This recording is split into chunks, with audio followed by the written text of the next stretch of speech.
বর্ষা বিদায়ের মুখে আর এই সময় আবহাওয়ার আশঙ্কা। নতুন করে ভারী বৃষ্টির পূর্বাভাস জানালো আলিপুর আবহাওয়া দপ্তর। বঙ্গোপসাগর থেকে তৈরি হয়েছে নতুন নিম্নচাপ। এর জন্যই গত সোমবার থেকে বৃষ্টি চলছে সারা বাংলা জুড়ে। সোমবার থেকেই বাংলা সহ বেশ কয়েকটি জেলায় প্রবল ঝড় বৃষ্টির আশঙ্কা রয়েছে।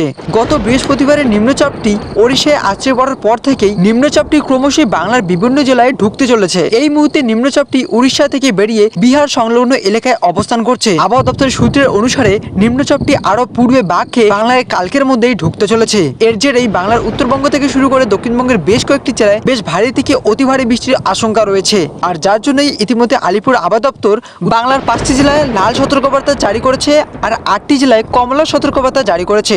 তো বন্ধুরা, কোন কোন জেলায় এই লাল সতর্কবার্তা রয়েছে আর কোথায় কোথায় কমলা সতর্কবার্তা রয়েছে, তো চলুন এবার চট করে দেখে নিচ্ছি। তবে বন্ধুরা, এরকমই আবহাওয়ার খবর প্রতিদিন পেতে কিন্তু অবশ্যই আমাদের চ্যানেলটিকে সাবস্ক্রাইব করতে ভুলবেন না। তো বন্ধুরা, নিম্নচাপের জেরে বৃষ্টি চলছে গোটা রাজ্যেই। আবহাওয়া দপ্তর যদিও বলছে শনি রবিবার সোমবার থেকে দক্ষিণবঙ্গ জুড়ে ধীরে ধীরে বৃষ্টির পরিমাণ কমবে, তবে খানিকটা কমলেও বৃষ্টি থেকে এখনো রেহাই নেই।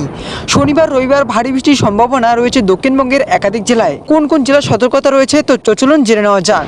শনিবার ভারী বৃষ্টির সম্ভাবনা বীরভূম ও মুর্শিদাবাদ। শনি ও রবিবার ভারী বৃষ্টির সম্ভাবনা বীরভূম ও মুর্শিদাবাদ এই দুই জেলাতে। এছাড়া বিক্ষিপ্তভাবে বজ্রবিদ্যুৎ সহ বৃষ্টির সম্ভাবনা থাকবে দক্ষিণবঙ্গের জেলায় জেলায়। নিম্নচাপের জেরে বঙ্গোপসাগর থেকে প্রচুর পরিমাণে জলীয় বাষ্প ঢুকছে স্থলভাগে। এর প্রভাবেই আগামী 3 দিন বৃষ্টির সম্ভাবনা রয়েছে কলকাতা সহ দক্ষিণবঙ্গের প্রায় সবকটি জেলাতেই। এরই সাথে সোমবার বজ্রবিদ্যুৎ সহ বৃষ্টি হতে পারে বীরভূম, মুর্শিদাবাদ, নদিয়া, উত্তর ও দক্ষিণ 24 পরগনায়। এইসব জেলায় ঝোড়ো হাওয়া সহ বজ্র ঝড়ের সম্ভাবনাও রয়েছে। তো আসুন এবার চট করে উত্তরবঙ্গের খবরটা আমরা দেখে নিচ্ছি। দক্ষিণবঙ্গে বৃষ্টি কমলেও উত্তরবঙ্গে বাড়বে বৃষ্টি। আজ ভারী থেকে অতি ভারী বৃষ্টির সম্ভাবনা রয়েছে উত্তরবঙ্গের জলপাইগুড়ি, আলিপুরদুয়ার, দার্জিলিং, কালিম্পং, কোচবিহার ও উত্তর দিনাজপুর এই সমস্ত জেলাগুলিতে। কোথাও কোথাও অত্যন্ত ভারী বৃষ্টির সম্ভাবনা রয়েছে। বাকি জেলাগুলিতে বাদ যাবে না। মালদহ ও দক্ষিণ দিনাজপুরে ভারী বৃষ্টির সম্ভাবনা রয়েছে। আগামী বৃহস্পতিবার পর্যন্ত বৃষ্টি চলবে উত্তরের জেলাগুলিতে।